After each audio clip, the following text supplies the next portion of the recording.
You are now tuned in to Urban Exegesis Studios with your host, Dr. Derek Cologne. What's up, y'all? Welcome to another episode of Urban Exegesis Studios. I am your host, Dr. Derek Cologne, and as usual, we have another person that I have been wanting to have a conversation with for a long time. I had the beautiful pleasure of interviewing her husband just last week, and today we're going to talk to the one, the only, Rokafella. Welcome. Peace, peace, peace. Thank you again for inviting me to share my story and my journey with you. I'm honored, I'm excited, and I'm also ready to learn too, because it's like an exchange. So let's get it. Tell us a little bit about yourself. Born, raised, who you are. People might not know who you are. Yeah, well, I'm definitely a New York City native. I was born in El Barrio in Manhattan in Mount Sinai Hospital, East Harlem, and it was 1971. My parents got here in the 50s, and so they had to leave Puerto Rico because, the economy and the situation over there was getting pretty dire. And my father's brother had already moved out here, and he was the superintendent of a building, and so there was space for my father to come out and try, and build a life out here, hoping that things could get better for his kids. And so, I'm the last of three children of, Vicente y Virginia. That's what they were always known, Vicente y Virginia, in El Barrio, at a time when it was like a serious, community, a serious network of Boricuas, creating opportunities for each other, but also encapsulating the traditions and trying to move forward at the same time. It was like holding on to the past and then creating that new future for Boricuas. And, I'm a New Yorican, so I always make that distinction, because when I'm on the island, it's a whole different thing.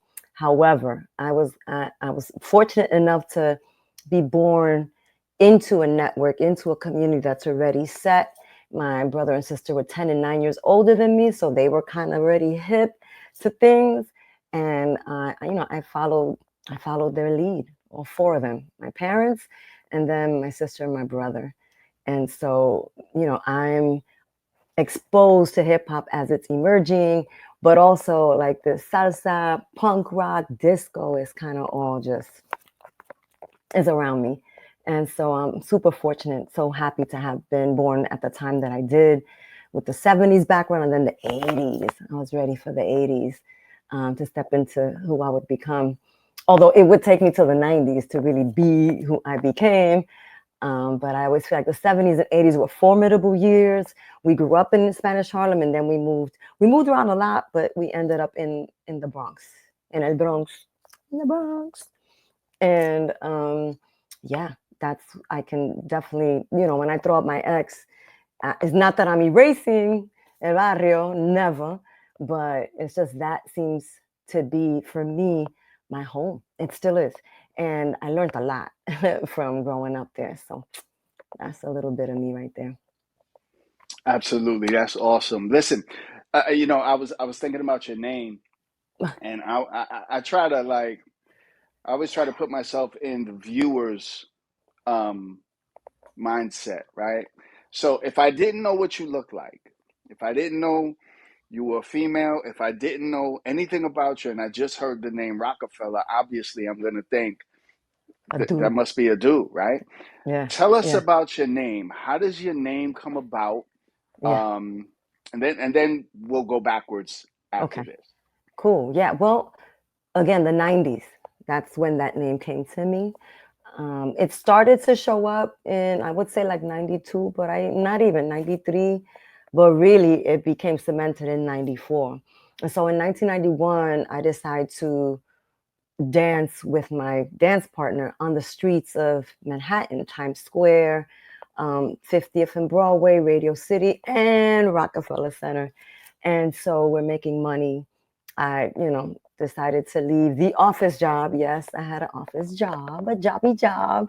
But I also did retail too when I was younger. I was working at these, stores so that I can get the discount and get the gear.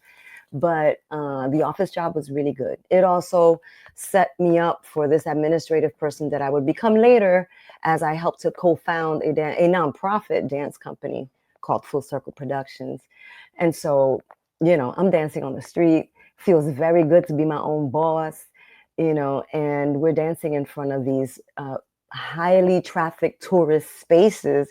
And I'm looking at breakers and boogiers. Boogie being like the New York City rendition of boogaloo and popping, which we know originates in California with the funk movement. And so, I'm witnessing all this stuff. I'm seeing how the guys are, navigating the streets of New York City, but mostly Manhattan. But Times Square, it's still an interesting place, but now it's a little more Disney-fied, Disney. But back then it was a definite treacherous place. And for a young girl like myself, it was a space where I had to embody strength, you know, um, intuition, street smarts, just to be savvy, be able to judge a character. And that doesn't come instantly. That comes little by little, making a lot of mistakes. But in terms of the name Rokafella, I was dancing in front of Rockefeller Center, and cops did move us, and cops did take our money. They would just haul off with our bucket full of dollars or the radio. And so I'm just, witnessing the downside of being your own boss on the streets. And one day I just got really upset with one police officer in particular. And I was like, why are you harassing us? Why we're making an honest dollar, And he's like, oh, there's pickpocketers. And I'm like, well, go get the pickpocketers.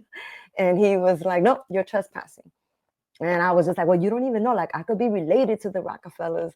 And he came back with, oh, really? Okay, Miss Rokafella. Okay, Lady Rokafella. This is your invitation to vacate, gather your belongings. And every time, and it wasn't too many times, but every time he would be the police officer that was ordered to remove us, he'd be like, all right, Madam Duchess Rokafella. And I'd be like, that's right. So that was just like joking. It wasn't like, this is your name from now on, but it was kind of cute.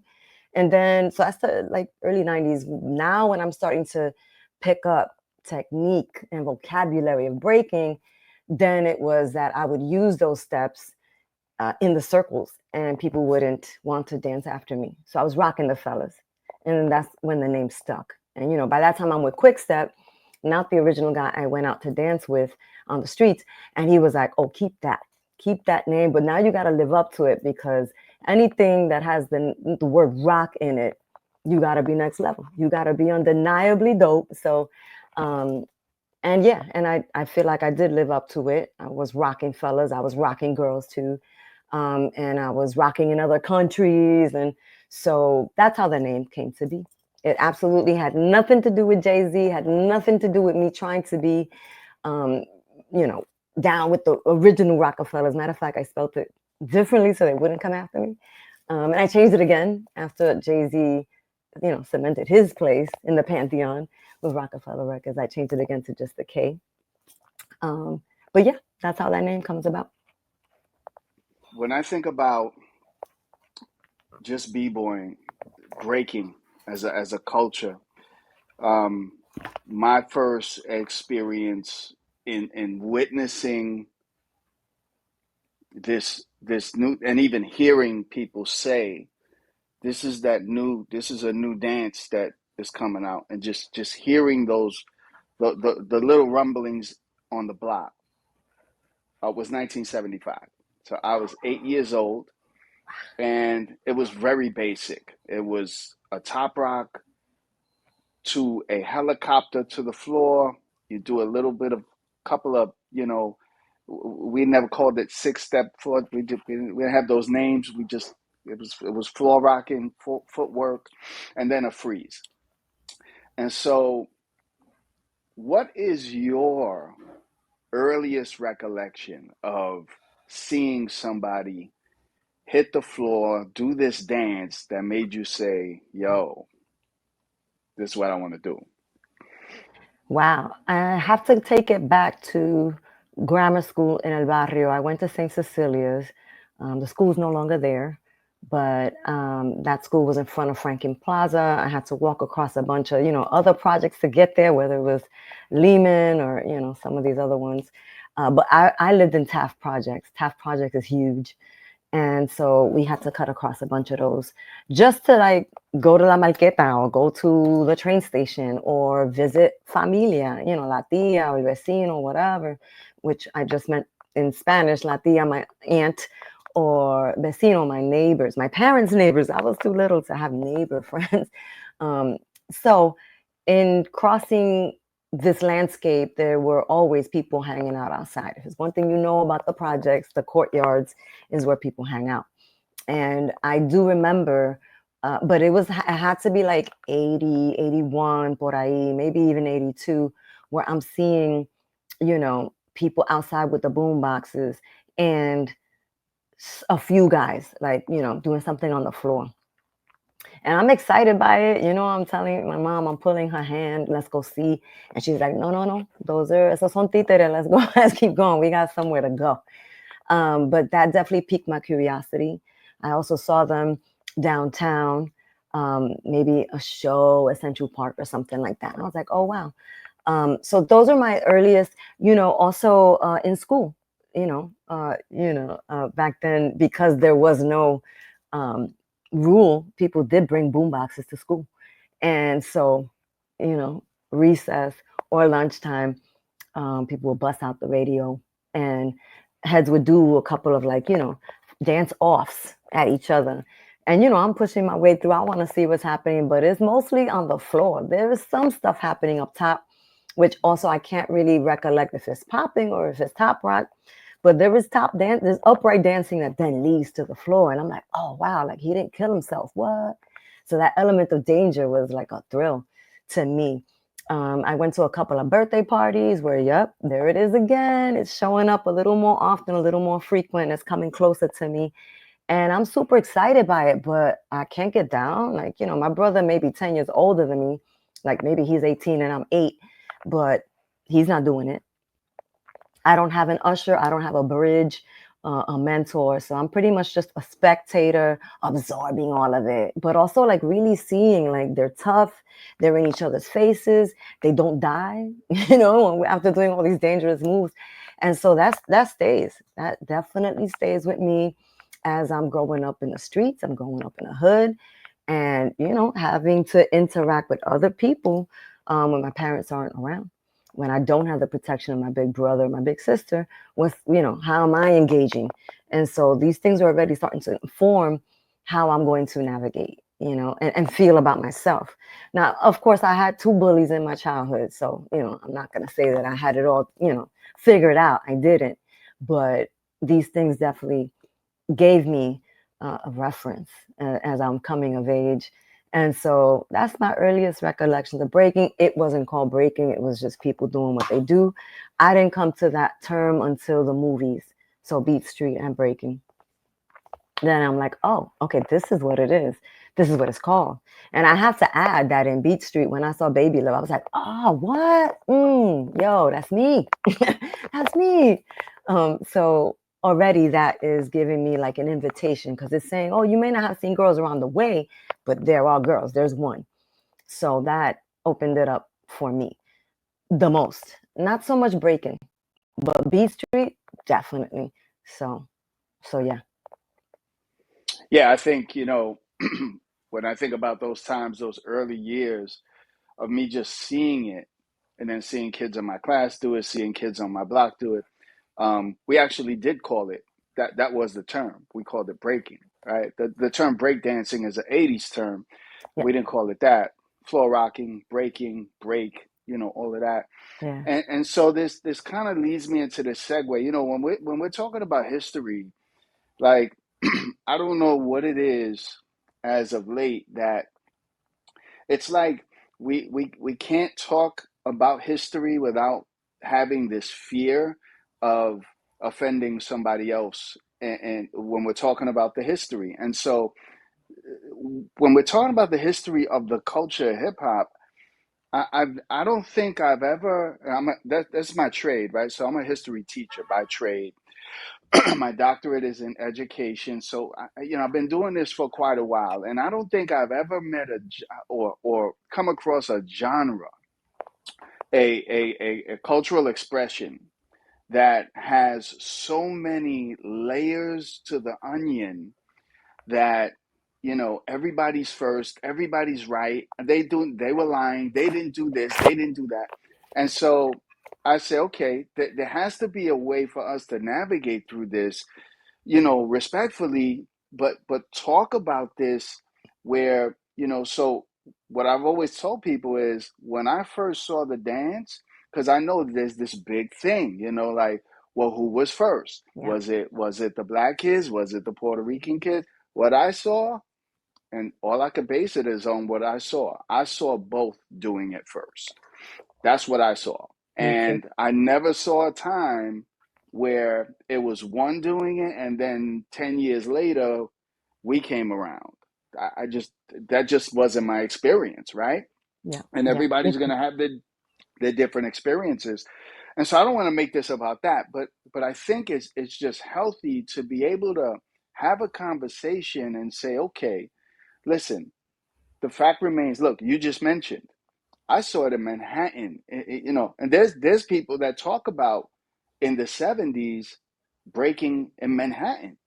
And we say, well, no, it was predominantly the Bronx.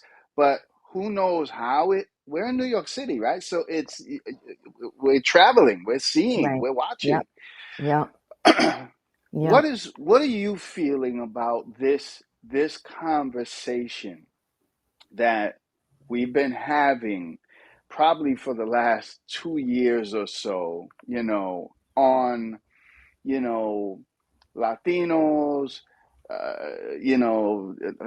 we were there, but we weren't there. We didn't do this, but we did it.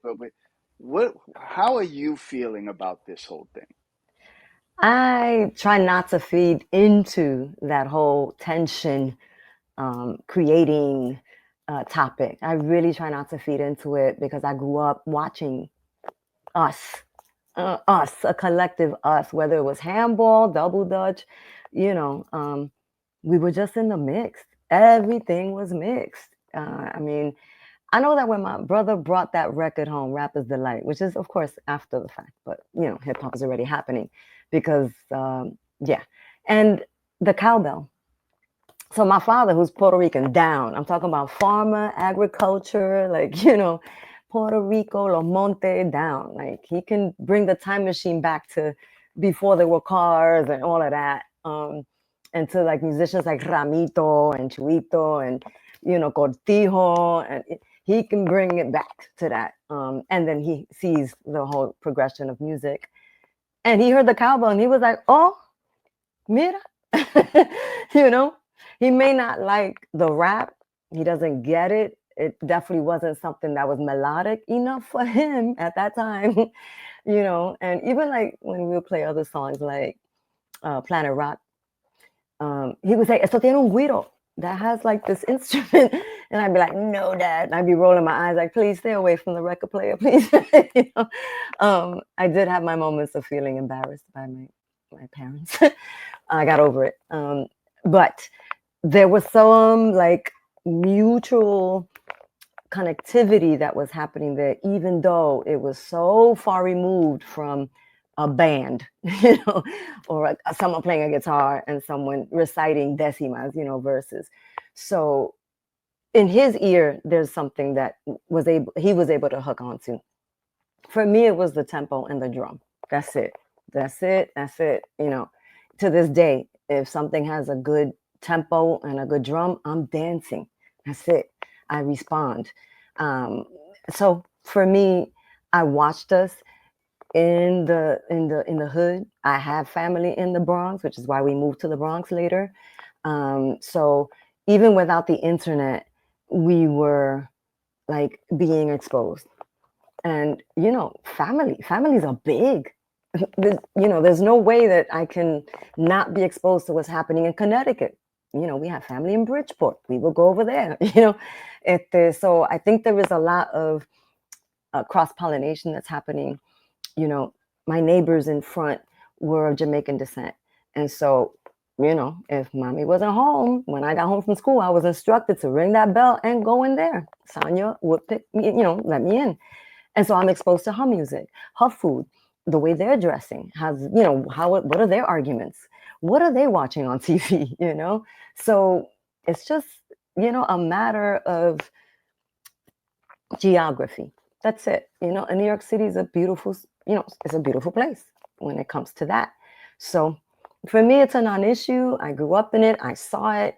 There were things about the African-American classmates I had that I also, I partook of.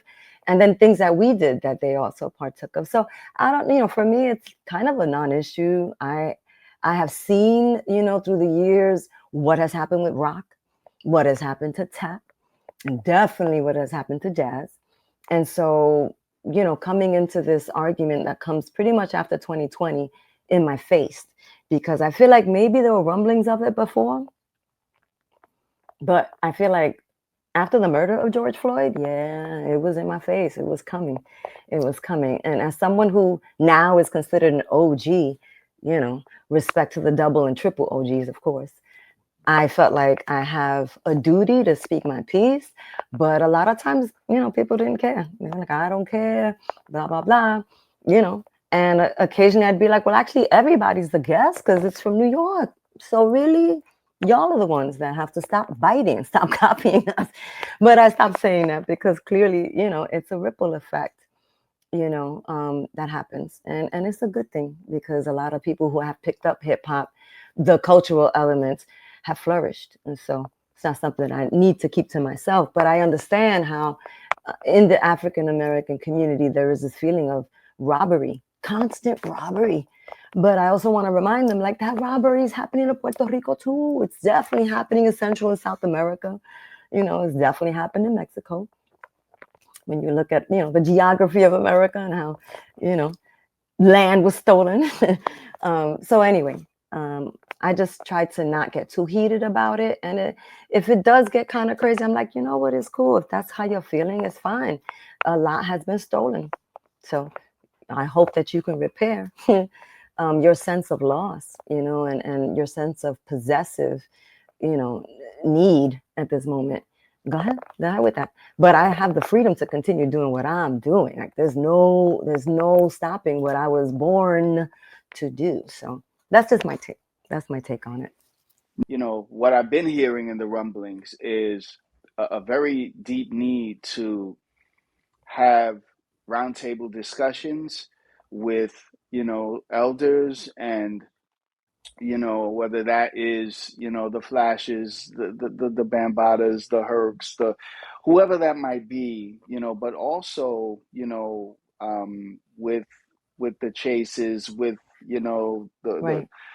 so all of us to sit down together to not just talk about this issue, but to talk about, and I don't want to use the word issue. That's a little strong, but Okay. to talk about this conversation, but also to have a deeper conversation on how do we properly document the history of this culture, because again we have so many people saying so many things Yeah. that there has to be a way for us to get as close, at least as close as we can, because a lot of this was, us in the streets, we're little kids, we're remembering what we're Yeah. remembering, and so that's bound to happen. That's just history, right?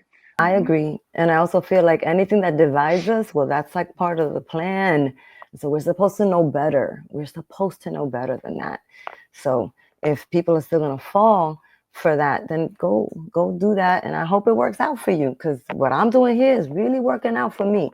And, within Full Circle, if you look at all the, members that we've had, we always bring this idea of, like what you said, together. There's never been like, well, blacks are better than Latinos. If anything, we've tried to keep it, black and brown, because we know that if we let it just be diluted, we're going to lose a lot of that power. And the power, I don't mean like controlling and world domination. I mean that initial spiritual essence that responds to the drum, and that also has a call and response reaction. You do something, I want to add to that, and I want to take it even higher. That's something that I think Dr. Imani Kai Johnson, she put out a book that, and props to her. And it's hard to understand for someone like me, when I read that book, or a lot of books that are like put out by scholars. Man, the terminology is tough, but I did get it. And I do feel like it is something that's coming from an Afro-diasporic place. And so, Kwikstep and I have always tried to recall the same feeling when we do our performances, or we're doing workshops, or we are dancing in a circle. When I go to dance in a circle, I am retracing back to my ancestors and bringing them with me. Also the people who taught me, and I'm working through my life is on the floor at that moment. It's a vulnerable space. It's a powerful place though.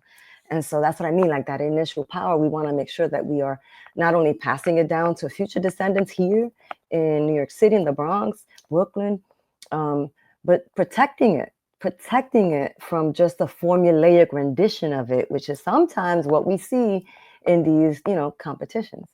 Now, I don't blame anybody who is at this point, just coming through a studio pipeline, or just competing. I get it. Like that's where it's at this moment. But I'm hoping and relying that that person that has beat everybody, got all the prizes, will have a moment of reflection and say, man, what else? Is there something else? Something I didn't think about? Where can I go with all this? And hoping that they'll circle back to New York City and visit some of the spaces, the people, and reconnect in a different way so that they can evolve into a different contributor to this culture. So, I mean, for me, that's been always the message, is don't forget where it comes from. Even if you're not of this, just don't forget, you have to pay tribute. And how are you putting something back on the table? Because you definitely took something from the table. You ate, looking pretty plump right now. Prepare something and put something back, so that we're replenished and not being diluted, and eventually it's scarce, slim pickings. But yeah. This was a question I thought about. I said, let me ask her. You're the first person I'm asking this question to. So, if you could name 5, and it's probably a low number, but let's just stick to 5. If you could name 5 B-boy or B-girl legends, who are your top 5, and why? Wow. For me, Baby Love is the first, because I saw the guys, in the movie, and of course, but I saw a lot of guys. Well, not a lot. I saw quite a few in my neighborhood. So it definitely had an impact. But Baby Love for me is one. She's the first one to let me know I can rock if I want to. It's not that impossible. I can do it. So for me, she's like the top. And no, she didn't have all the power moves. She didn't have all the big, aerial acrobatic stuff, but just the way she was. And she was the first person to go out in the battle. Now, I get it. It was edited, and she may not have been in the chronology of that scene and when it was shot. Maybe she wasn't the first, but somebody thought to edit that in, or allow, that to be the first person to come out, against New York City Breakers. So props to her. After that, I think then, I get the traditional, people like Powerful Pegs and, Ken Swift, and, I get kind of the ones that are like the typical, typical people. Of course, Kwikstep, because I saw him on the street later, and I was just amazed, but also like Kid Freeze, Float. Like these are people that, you know, I was like, man, this is like another level. Another level of manipulating gravity and physics and aggression. And I just felt like that's the gold standard. I want that. I want that. You know, between when I saw the movie and saw it everywhere, saw breaking everywhere, to when I started to participate, you know, there's a dark period. Then I don't want to say dark. There's like a lapse where there's nothing. And so when I start dancing in 91 on the streets, and I'm looking at just 3 breakers, which Kwikstep is one of them, you know, it was like an affirmation. It was like, oh no, this dance didn't die. It's still here. You know, I'm already dancing house. I love Latin freestyle, you know, the Judy Torres, TKA, all of that. But I wasn't doing too many formals, maybe like a half split and a little something. But when I go out to dance on the street with the Breeze Team Transformers, the Float Committee, this is like the trinity of legacy, you know, hitting squads out there. And I'm the only girl rocking with them at that time. I was just activated. I was like, yo, show me that move. Yo, how you did that move? Yo, let me know it. You know, and they were kind of like, you can't. And I was like, I want to, so I can. And I had an athletic background from 7th grade to senior year. I played basketball. As short as I am, 5 foot nothing. I love basketball. My brother taught me how to play. He played when he was in high school. So I understood, like, you got to work out. You have to train. You have to, you know, build strength and stamina. So when people are telling me, I don't know, you a girl, I was like, yeah, test me. Try me. Just show me the freaking move. And I learned it. And I would go back to that teacher and be like, hey, look, you know, you got something else? You got something harder? And then, you know, Kwikstep brought me to his teachers. And that's it. I became that ambassador to make sure that if breaking is coming back, the women are here, we're here, and we're just as powerful, and we're standing right by y'all, not behind, not under, not above, but right next to y'all in the trenches for the revolution. So, you know, I was just activated at that time. So who was your, this is actually the last question.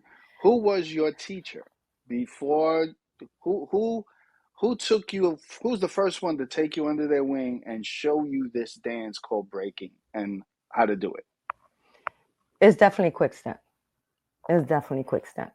I think before running into him, which I did run into him in 91. But again, before running into him, because I was hitting, so the squad's set up in different spots. There's never like, we're all together. I mean, unless it's like the moment of everybody's taking a break, there's no Broadway plays, and there's just a moment of break over there by the Ticketron, which is when we see each other, but it doesn't necessarily mean like we're all hanging out and talking. It's just separate groups. And I was new. My boyfriend at the time, Robert, they used to call him Zandu or Rico Suave, which he hated that name. But again, you know, it's that African-American, oh, you're Latino? We're throwing this name on you from the other Latino that we know is, you know, the only other Latino that we know. So he hated that name. Zandu was his dance name. But at least he had a name. I used to tell him, like, at least you got a name. Like, they just say, go on, girl. They didn't even give me a name. You know, I had to find a name for myself. But, you know, I lost track of the question. Throw me the question again. So who was my teacher? Who was my teacher? Yep, so right. Quick was your teacher. Yep. Right. Quick was my teacher. And before then, like, I would ask Eddie Ed or J-Day, which are the other 2 African-American breakers who are, you know, hitting. They're on the streets with these other crews. And they would show me a little something, but it was definitely, like I said, it wasn't like, I'm investing. I'm committed to your development and your improvement. No, not at all. If anything, it was like, you know what I'm saying? How can I work this teacher-student relationship?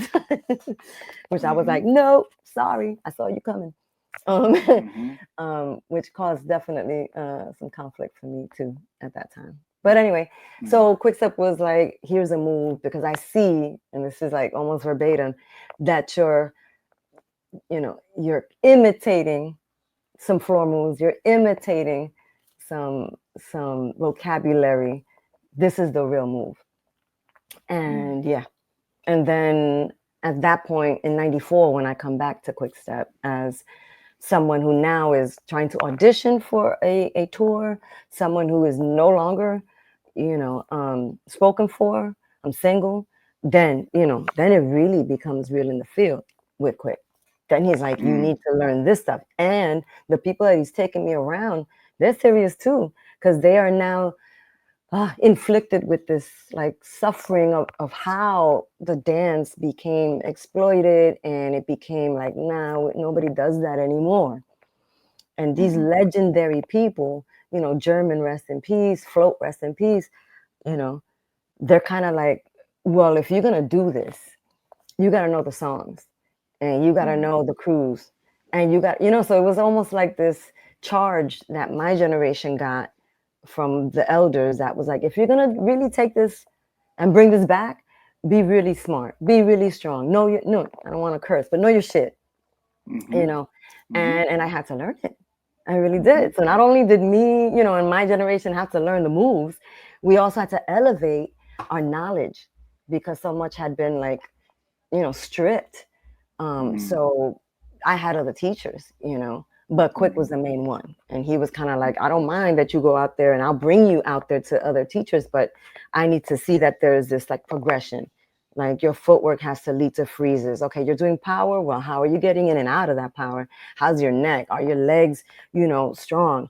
What are you eating? So it really became like a full, complete training package, without even knowing it. And what I'm what was also, the oh, go ahead. what was it that you were auditioning for? You mentioned you were auditioning for, what were you Yeah, auditioning yeah, for? yeah. It was a dance company that was, comprised of some of the last legends left. And the company is called Get Original Productions. And it had people like Wiggles, Ken Swift, it had Fable, it had Kwikstep. And then there were other legendary people who came through, So I was auditioning for a female spot, and I made it. Now I had auditioned a year before that, but they wouldn't take me and my, at that time, male dance partner. They only wanted the girl 2 years before that. And of course, my partner was like, well, if they don't want me, they don't want you. They can't have you, And I was like, Yeah. okay, I'm not going. Because, again, like, it's like my strength and my identity still wasn't there. But now that I'm single, and when I do run into Kwikstep in 94, January of 94, he said, hey, there's an audition. And I was like, nope, not trying to do that anymore. I dance on the street. I'm done with the betrayal and the BS. I'm also rehabbing because I had become addicted at that point. So I was like, nope. But he was like, yeah. No, they're looking for you. You need to come through because you have floor moves. And I was like, So I went to this audition and I made it. And I had to go get a passport. I had never left New York City. I mean, except to Puerto Rico, like every summer. But Yeah. leaving to Europe was a trip. That Was was a this trip. Jam on the Groove?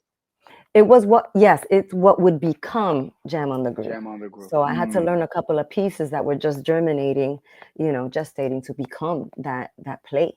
And so being around those legends at that particular time in my life was pivotal also, because I became so much more entrenched in history, in connecting the roots, in finding my place in all of this. Because after dancing on the street and doing the clubs and background dancing for artists who didn't make it, there's a lot of self-searching that happens there. It's kind of like, well, where the hell? And I'm 22 at this time. I'm like, where the hell do I belong? Or should I just go back to working in an office and just be that receptionist, or an administrative assistant, which is what I ended. I started as a reception. I ended up as executive assistant.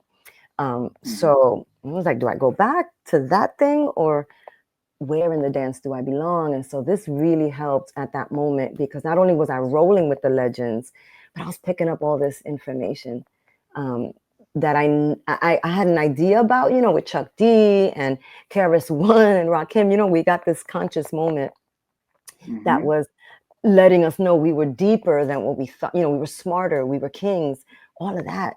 And then it quickly died out. Not quickly because it's 94, but it really did get stomped out. Here I am now, picking up a new like activism, purpose. Like I'll be the woman that's coming from the Bronx that's like Afro-Latina, because I am mixed. I am not that straight-haired, can pass for European, Spaniard. Nah, never, never.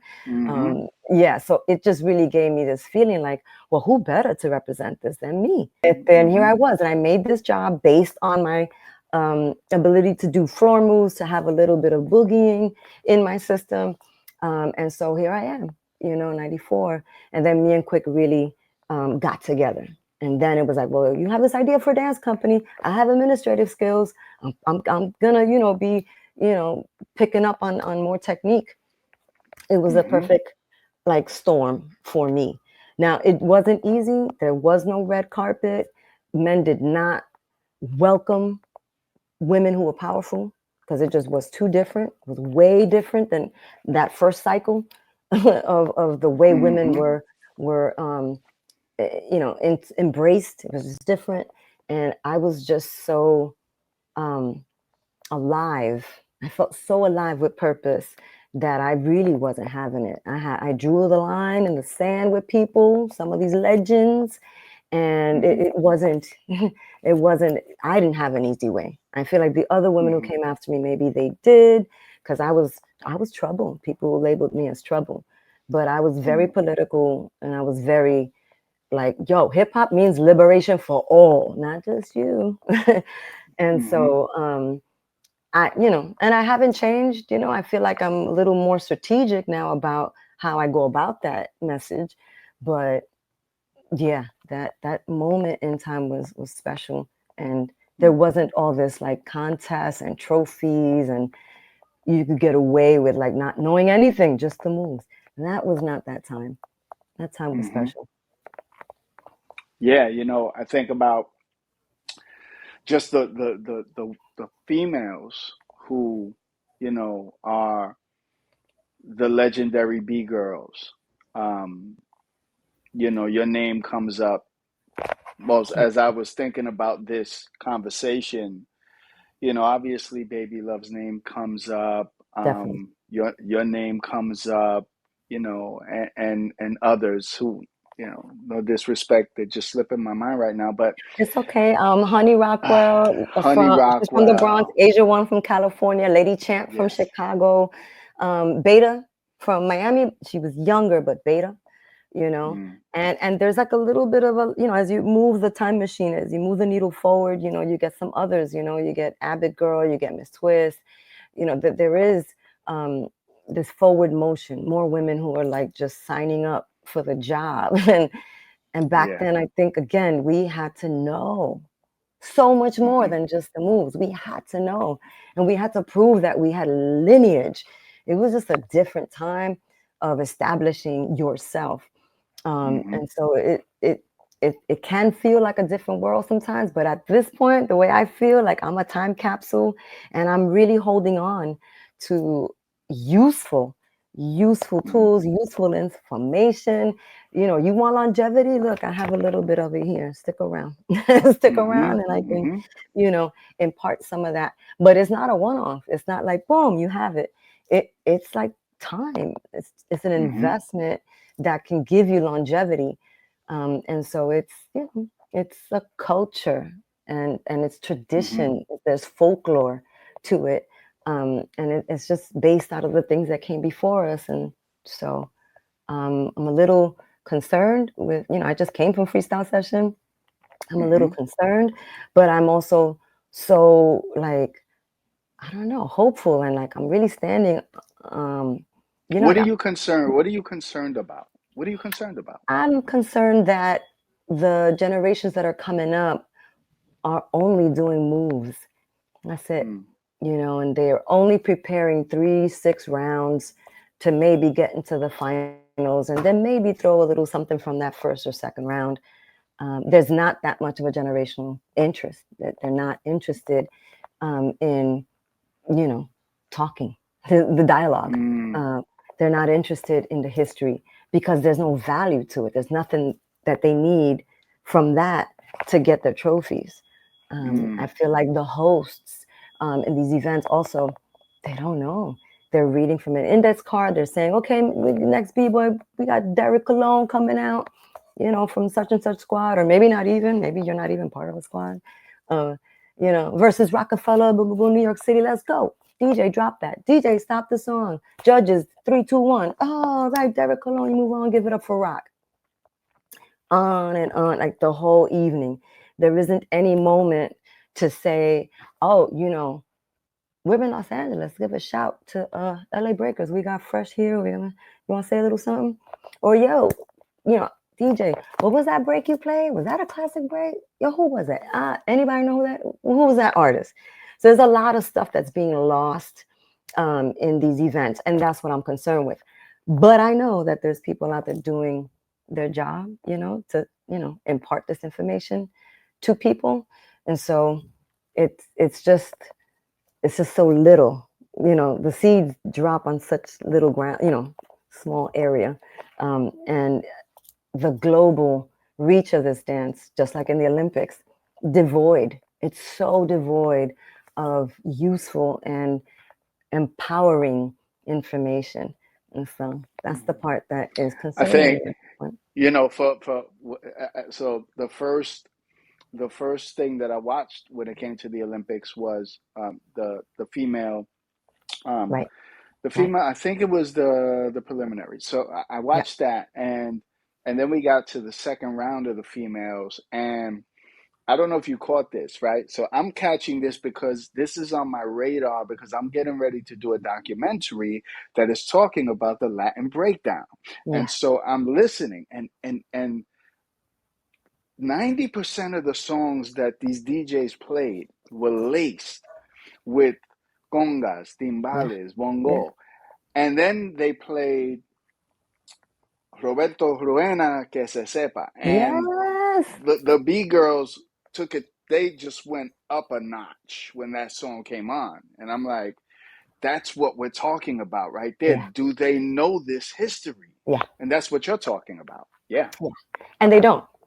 yeah. And so again, no disrespect to the people who are, you know, leading the charge, driving the bus, you know, because I don't think they know, you know, that there is so much value and power to bringing this information forward.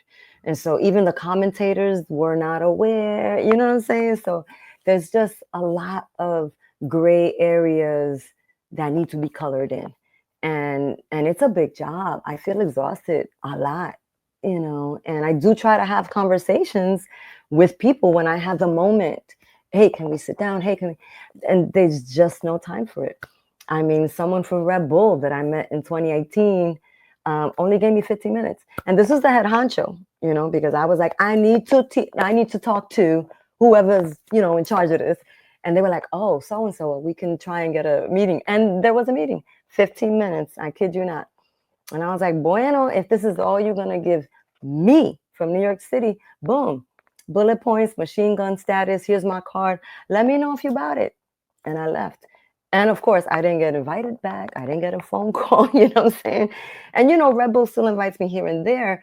But the people at Red Bull, the ones who were like pillars there, because of course, they're always changing staff, they know where I stand.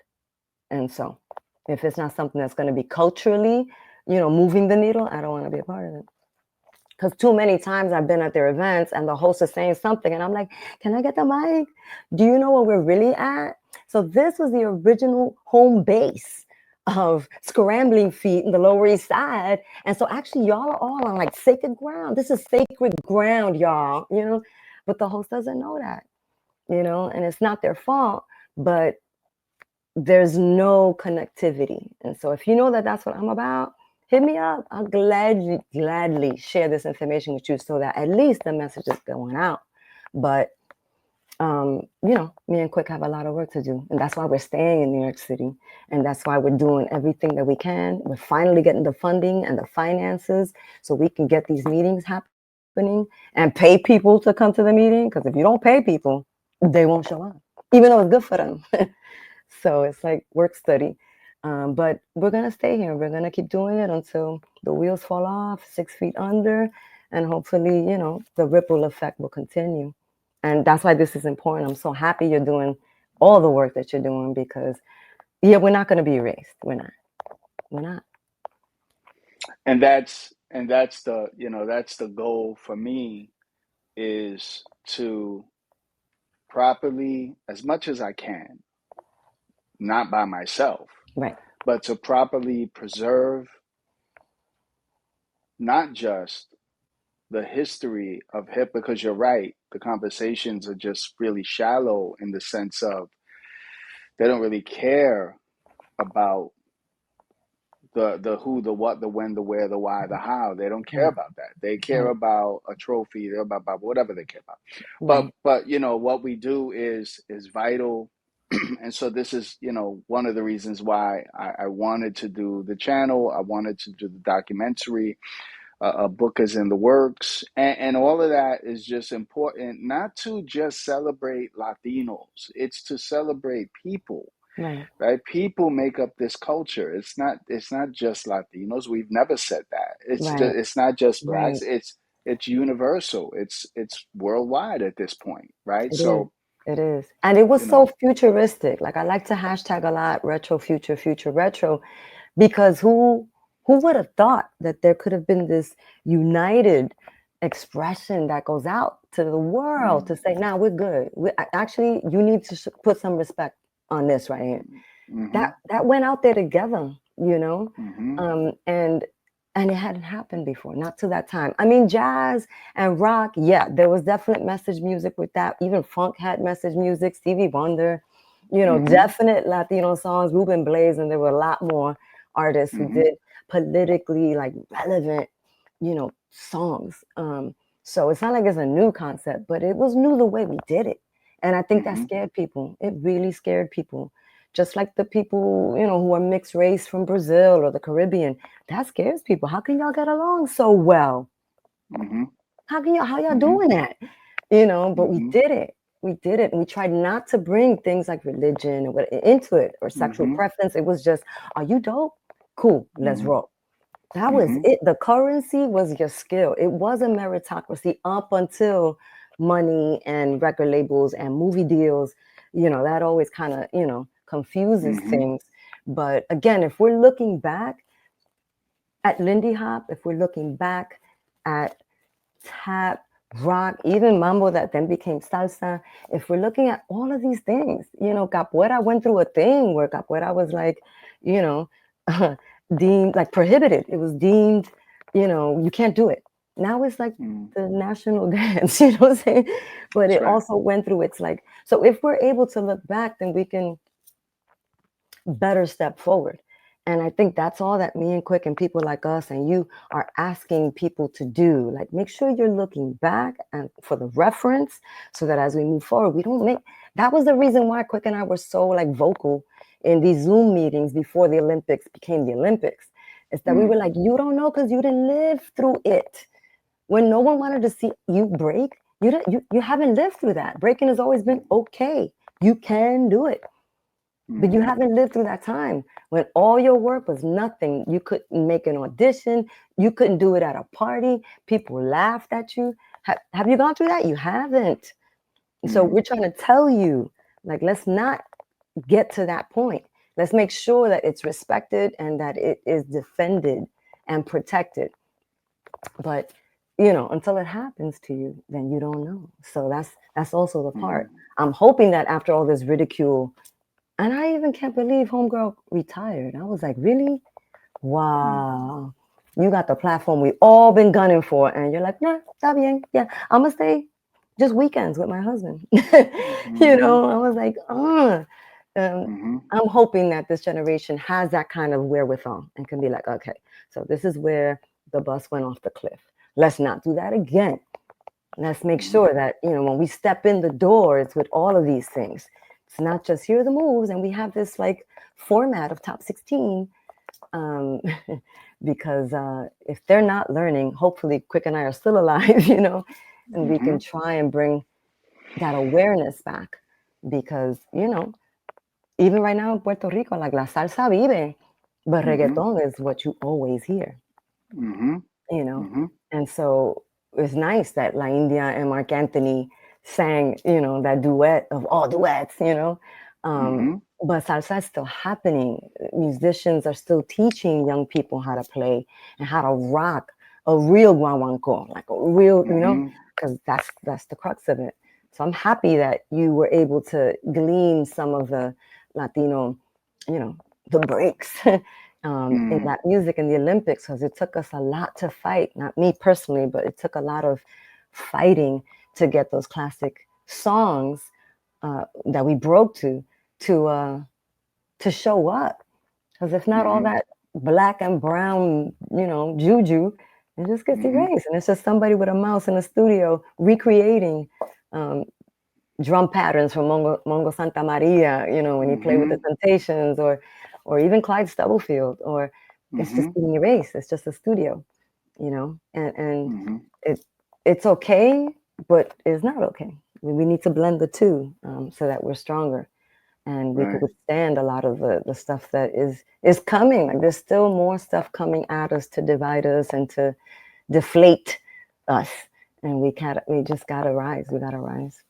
And I think that's that, you said a gem right there, because while we hear these songs, there's a musicologist that I often quote, and I want to paraphrase his words, where he says, the origins, or the original inspiration to a James Brown, or a lot of the funk tracks that utilize the congas, and there's an origin point to that inspiration that nobody taps into, and that origin point is Afro Latino. It is Afro Caribbean. It Yeah, is that's the origin point. And because the song got so popular and we just viewed it, well, that's an African American band, and therefore, what do you mean? There's no Latinos there.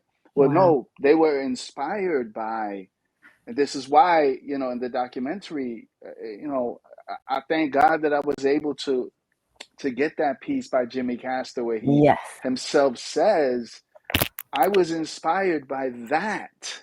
yes, That was the move for me.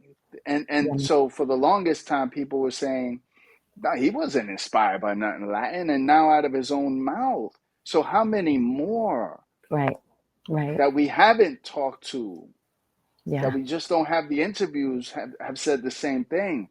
No, yeah, we were inspired by them, and they were yeah, inspired by us, again, together, right? yeah, yeah.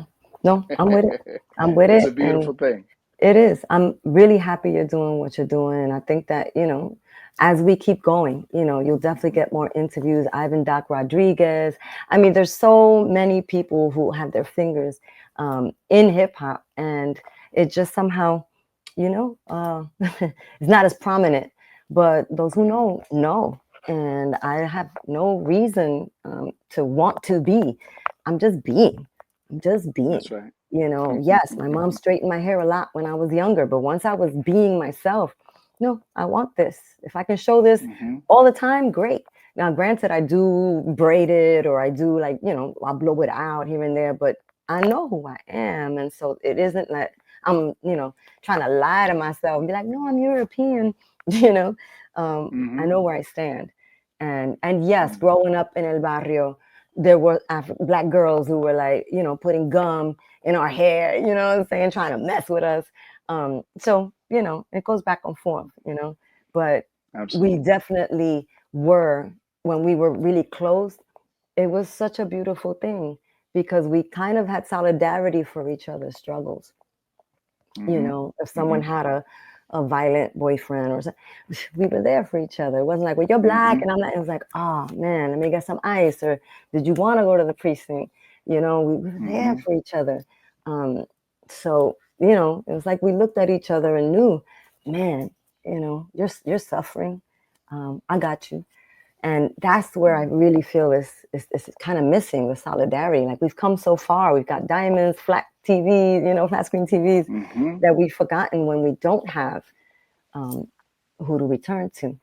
And so I think that maybe, crisis might living through a crisis might bring that type of, shared struggle, back to us.